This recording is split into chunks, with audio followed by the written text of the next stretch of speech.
Em o nome do Senhor Jesus, que o Espírito do Altíssimo venha cobrir a sua vida, minha amiga e meu amigo ouvinte, e eliminar todo o marasmo, todo o cansaço, toda a enfermidade, a doença.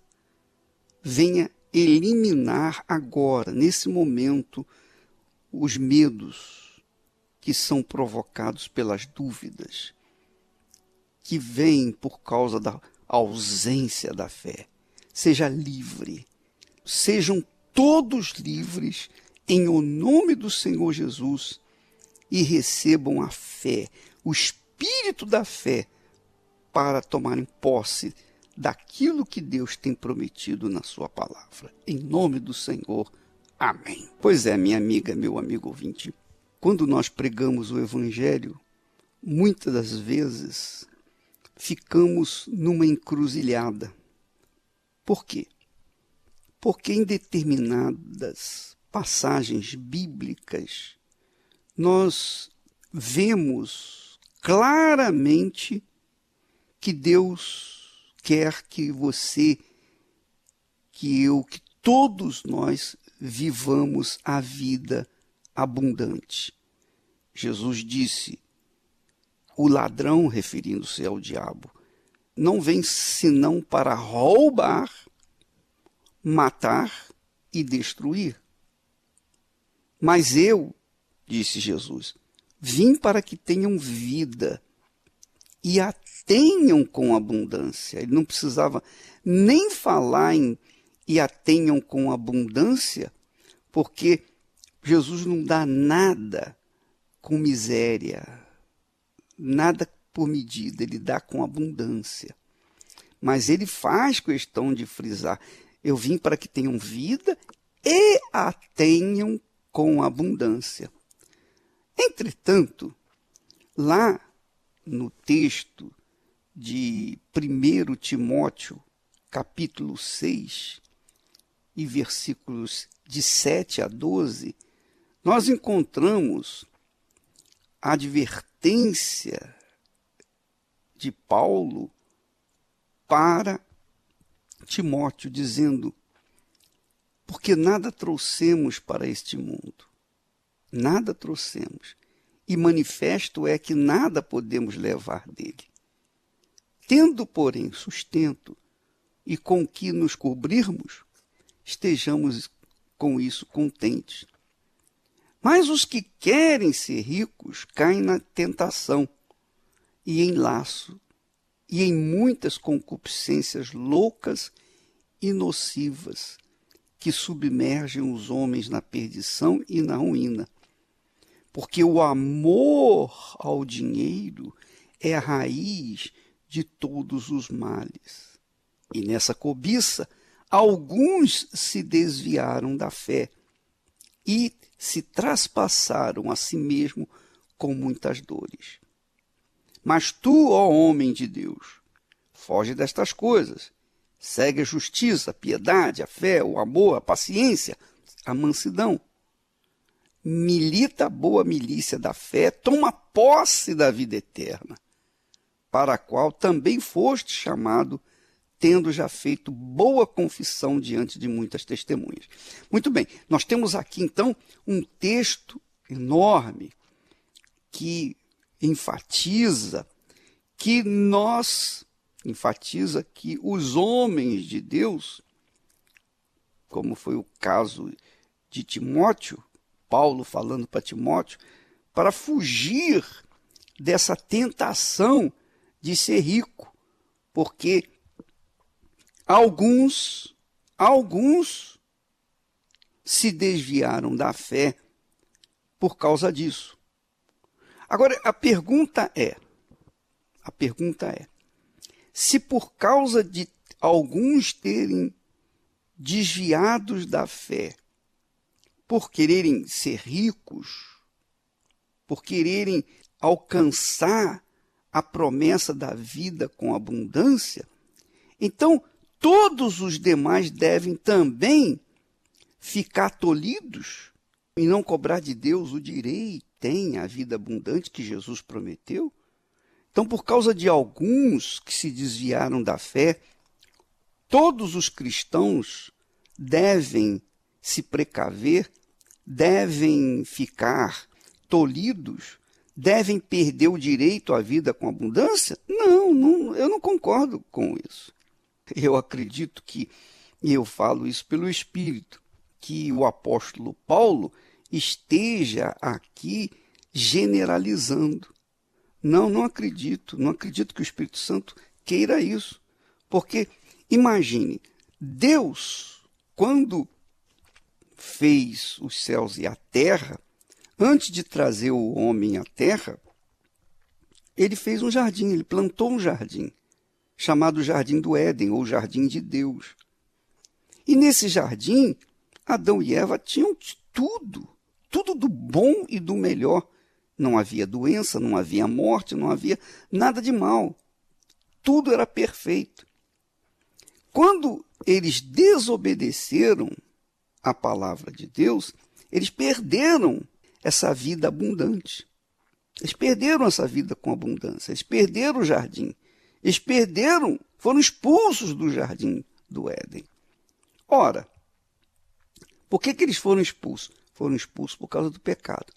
Agora, eu pergunto a você, minha amiga, meu amigo ouvinte, nesse texto de Timóteo, capítulo 6, será que por causa de alguns terem perdido ou terem sido expulsos do jardim do Éden e estarem vivendo no inferno por causa de querer uma vida melhor, então os outros também vão ter que se tolir e sair? Eu não vou ficar aqui no jardim do Éden, eu vou sair fora, porque eu não quero me perder, eu não quero cair na tentação do que o jardim do Éden me dá. Não está certo isso. Claro que não está certo.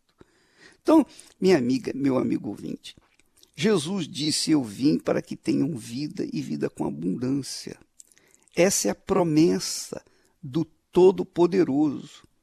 Aqui, o apóstolo Paulo fala com Timóteo, quer dizer, advertendo a Timóteo de que alguns, na cobiça do dinheiro, se desviaram da fé. Porque o amor ao dinheiro é a raiz de todos os males. Mas o dinheiro não é mal. Mal é o amor ao dinheiro. Em outras palavras, mal é o coração no dinheiro. Dinheiro não tem espírito. Dinheiro não tem vida. Dinheiro não tem alma. Dinheiro é papel. Ouro é metal. Tudo que existe nesse mundo é perecível. Mas a alma não. A alma, ela permanece por toda a eternidade. E quando alguém coloca a alma, que é o coração, no dinheiro, então essa pessoa vai sim perder a sua salvação. Por quê? Porque o coração dela tem que estar no altar. Quando Deus pede o sacrifício, quando ele fala em sacrifício, ele está pedindo o coração da pessoa. Abraão, quando foi levado lá ao Monte Moriá com o seu filho, não era o filho a oferta de Abraão. A oferta de Abraão, o sacrifício de Abraão, era o coração dele. Deus queria ver onde estava o coração dele, se estava no filho ou se estava em obediência à sua palavra. Então Abraão provou que o seu coração não estava no filho e estava mesmo a ponto de matar aquela criança, de sacrificá-la para Deus. Ele não chegou a sacrificá-la porque Deus supriu o cordeiro. Ele não chegou a sacrificá-la porque Deus mostrou para a humanidade o tipo de fé de Abraão, que ele quer que nós tenhamos também. Portanto, Deus não esperou Abraão sacrificar o filho. Ele viu que a intenção de Abraão era sacrificá-lo. Ele viu o propósito de Abraão, porque Abraão andou com seu filho 3 dias até chegar no Monte Moriá. Ele levou o fogo, levou o cutelo, levou a lenha, tudo preparado, e levou também o cordeiro, que era o seu filho. Quer dizer, Abraão estava determinado mesmo. E amarrou a criança na madeira e levantou o cutelo para o alto para rasgar o seu filho, em obediência à palavra de Deus. Mas Deus disse, não faça nada ao teu filho. Ele, Abraão, fez tudo o que tinha que ter sido feito. Só não consumou o fato porque Deus impediu. Deus quem o impediu de consumar o fato. Portanto, Abraão, espiritualmente, pela fé, foi mesmo sacrificar o filho. E sacrificou o seu filho. Na fé ele sacrificou, espiritualmente ele sacrificou. Pela fé, Abraão sacrificou o seu coração. Pela fé, ele mostrou para Deus que o seu coração não estava no filho, mas estava em agradar a Deus, em obedecer a Deus. Então, ele consumou o fato espiritualmente pela fé. Ele consumou o fato colocando o coração no altar de Deus. Então, o sacrifício que você leva no altar, na realidade, é o seu coração, é a sua alma, é o seu ser por inteiro. Não é o dinheiro. Não é o dinheiro. Deus não está interessado no dinheiro de ninguém. Ele está interessado no amor, sobretudo a Ele, além de tudo para com Ele. Não é isso que diz o primeiro grande mandamento? Amarás o Senhor teu Deus de todo o teu coração, com todas as tuas forças, de todo o teu entendimento. Não foi isso que ele falou? Então ele quer isso, ele exige isso. E Deus, então, quando fez Abraão levar o filho até o monte, ele queria ver se o coração de Abraão estava no filho ou estava em Deus. Então, Abraão, provou para Deus que o coração dele estava no Senhor. Então, o sacrifício que Abraão fez, na realidade, foi do coração dele. Ele provou, está aqui o meu coração, está aqui a minha alma, que eu sacrifico por ti, meu Pai. Então, nós tomamos atitude da mesma forma como Abraão tomou a sua atitude, porque o Espírito Santo o guiou, com certeza. Assim também, quando você vê o testemunho, que nós vamos colocar agora, inclusive, testemunhos de pessoas que tiveram suas vidas transformadas por conta do sacrifício, essas pessoas fizeram o sacrifício porque foram dirigidas por Deus. Normalmente elas dizem assim, eu ouvi a voz de Deus e obedeci. Não é fácil. Você vai ver que não é fácil, tem que haver luta. Quer dizer, que tem que haver provação, tem que haver empenho, esforço. Jesus disse que o reino de Deus é tomado por esforço, por violência, e só os violentos tomam posse dele.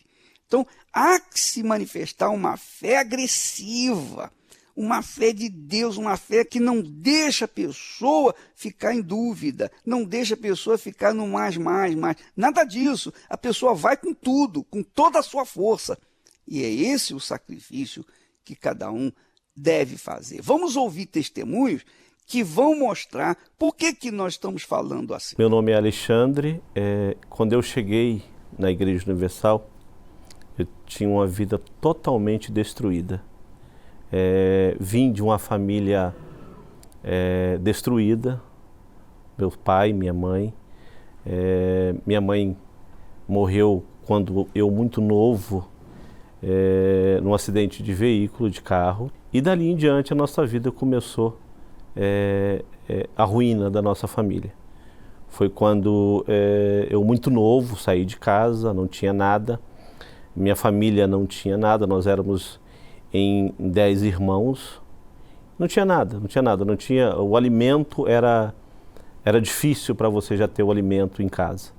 Então assim, a gente não tinha oportunidade de nada. Em 10 irmãos dentro de casa, não tinha nenhum tipo de oportunidade, não conseguia estudar, porque tinha que trabalhar muito cedo. Eu comecei a trabalhar muito cedo para ajudar dentro de casa.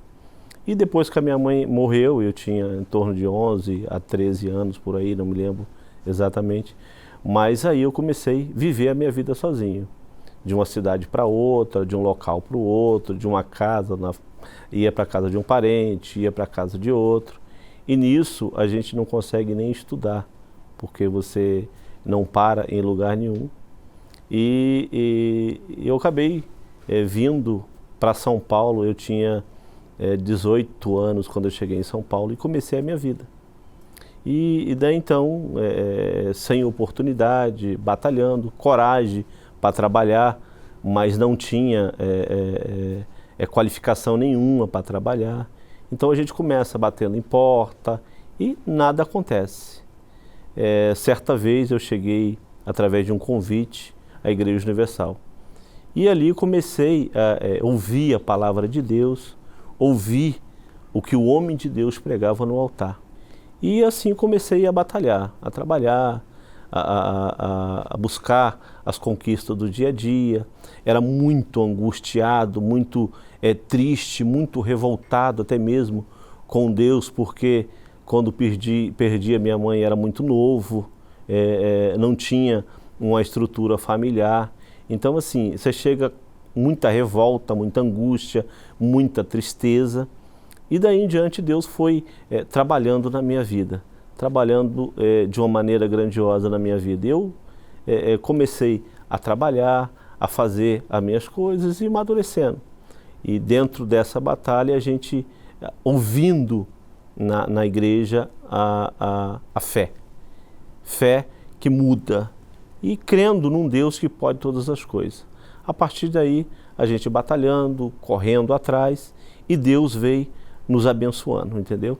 A partir daí, a gente começou, trabalha daqui, trabalha dali,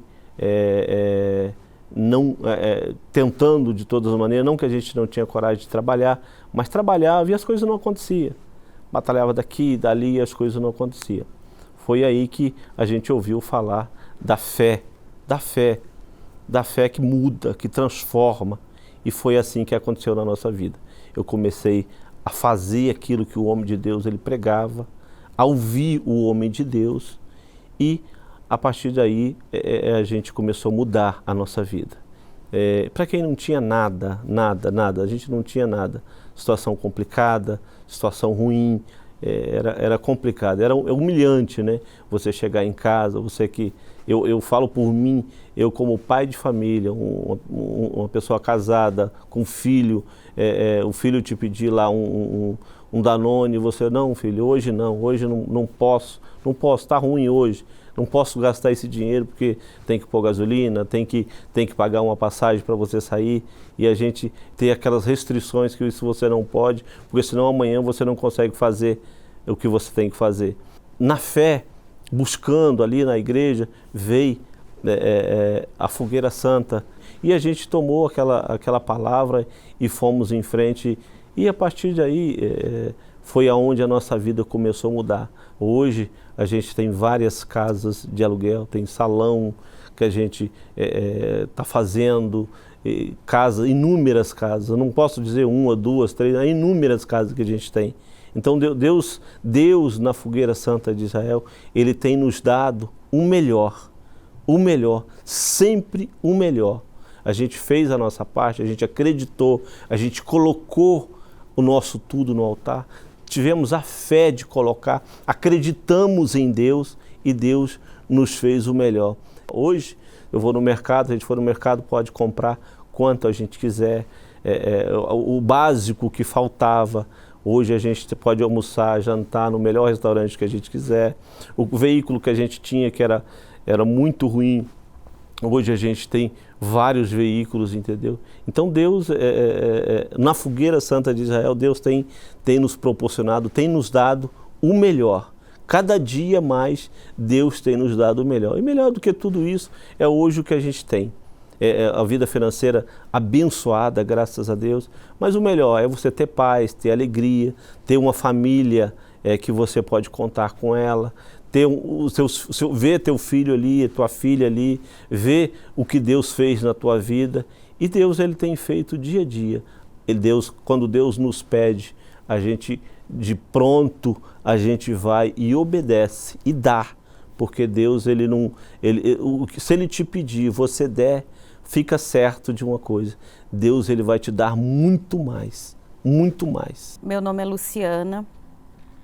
A minha vida, antes de chegar à igreja, era totalmente destruída. Eu vim de um casamento destruído, casei muito nova e namorei 6 anos e o meu casamento, fiquei apenas 6 meses casada. Eu não sabia onde buscar ajuda, eu não sabia o que fazer, eu era infeliz, eu chorava muito. Assim, eu vivia de aparências. E foi assim que eu cheguei. Eu cheguei na igreja através do convite da minha irmã e a partir desse dia fui com ela. E assim, a minha vida ela não teve uma melhora na parte sentimental, ela teve uma transformação, né? Ali eu conheci o que eu não conhecia em lugar nenhum. Eu tive uma certeza dentro de mim que sim, eu tinha nascido para ser feliz, que eu podia ser feliz e que eu ia conhecer a verdadeira felicidade. E foi através de um propósito, né, da Fogueira Santa, que assim, eu me lancei no altar, eu confiei assim 100%, não foi 99%, foi 100%. E assim, a minha vida teve uma transformação, porque aí com o tempo, também não foi um passe de mágica, né? Através da minha perseverança, da minha confiança, através dos meus sacrifícios, eu conheci o meu esposo. E nos casamos e assim, ali para mim eu falei, agora porque o grande sonho que eu tinha era de ter uma família, construir uma família. Então, após 2 anos, eu fui ao médico, porque eu já queria ter filhos e nessa ida ao médico, uma consulta normal, o médico me falou que eu tinha um mioma, né, que eu não podia ter filhos, que eu tinha que fazer uma cirurgia e a chance que eu tinha de ficar com o meu útero era 1%, né? E o meu grande sonho é ser mãe, é ter um filho. Então, nós vamos, sabe, lutar de novo, agir a nossa fé. Agora eu já não estava mais sozinha, eu estava junto com ele e vamos vencer mais uma guerra, né? Na Fogueira Santa de 2008, eu lembro que o meu pedido foi, eu falei assim, Deus, eu não nasci com esse problema e eu posso sim, até fazer uma cirurgia, mas se for para o nascimento do meu filho ou da minha filha, né? Isso foi no início do ano de 2008 e no final do ano, na Fogueira Santa de 2008, dia 13 de dezembro, eu entreguei meu sacrifício no altar na sexta-feira e no sábado eu dei entrada no hospital para ter a minha filha. Né? Minha filha hoje vai fazer 8 anos e assim, foi uma realização, coloquei a minha confiança 100% em Deus, eu falei, eu conheço esse Deus já, eu sei o poder que Ele tem, o que eu tinha antes, o vazio, a tristeza, a solidão, foi preenchida. Então, o que é um filho, né? Mais a realização de um sonho. E também a minha vida financeira, aí a minha filha nasceu, a gente sempre perseverando, só que assim, teve uma época que nós passamos momentos muito difíceis na nossa vida financeira, né? Muito difícil, a gente entrou em dívidas, né? Meu esposo, ele entrou no empreendimento que acabou não dando certo e nós ficamos com mais de 50 mil reais de dívida. Então, assim, era onde a gente ia, o telefone tocava de manhã, de tarde, de noite, aonde nós íamos tinha gente nos cobrando, Teve uma situação que foi uma pessoa na minha casa, né, ameaçando meu esposo de morte, falando, olha, se ele não me pagar o que ele deve, eu vou acabar com a vida dele.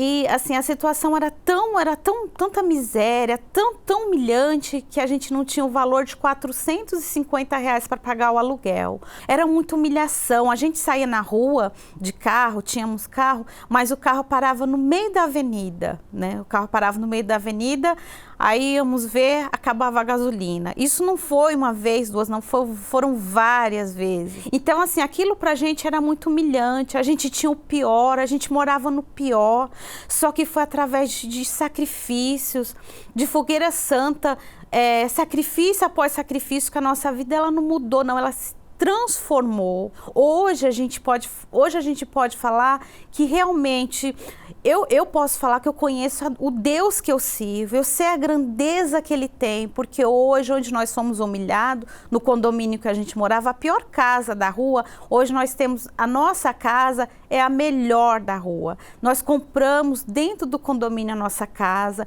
Hoje a gente não tem uma casa só, nós temos várias casas. Os carros que a gente tinha até carro, mas era carro com busca e apreensão, que a gente saía na rua, não sabia se podia voltar com o carro, podia voltar a pé. Hoje eu escolho o carro que eu vou levar minha filha para a escola, eu escolho o carro que eu posso sair.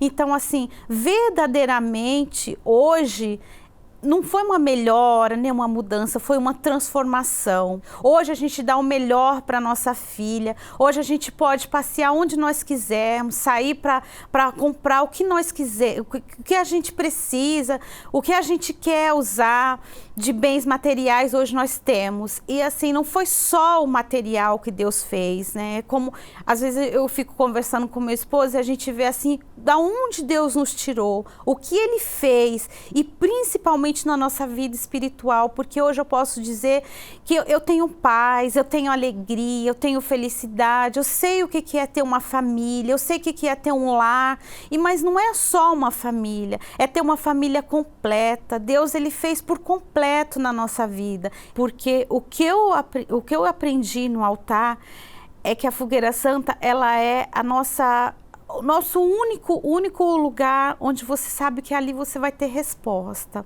Ali você sabe que você vai subir de uma forma e vai descer de uma outra forma, vai descer com a sua vida transformada. A Fogueira Santa, para mim, ela representa uma transformação, não uma melhora nem uma mudança, mas uma transformação. Mas essa transformação, ela partiu de mim. A partir do momento que eu me lancei no altar, que eu dei o meu tudo, que ali, aparente, para mim era muito, né? Porque era o que eu tinha. Mas o que Deus me deu é muito além daquilo que eu entreguei no altar de Deus. Pois é, minha amiga, meu amigo ouvinte, não tem nada mais a acrescentar. Esses testemunhos falam por si. Deus abençoe a todos e até amanhã, em nome do Senhor Jesus.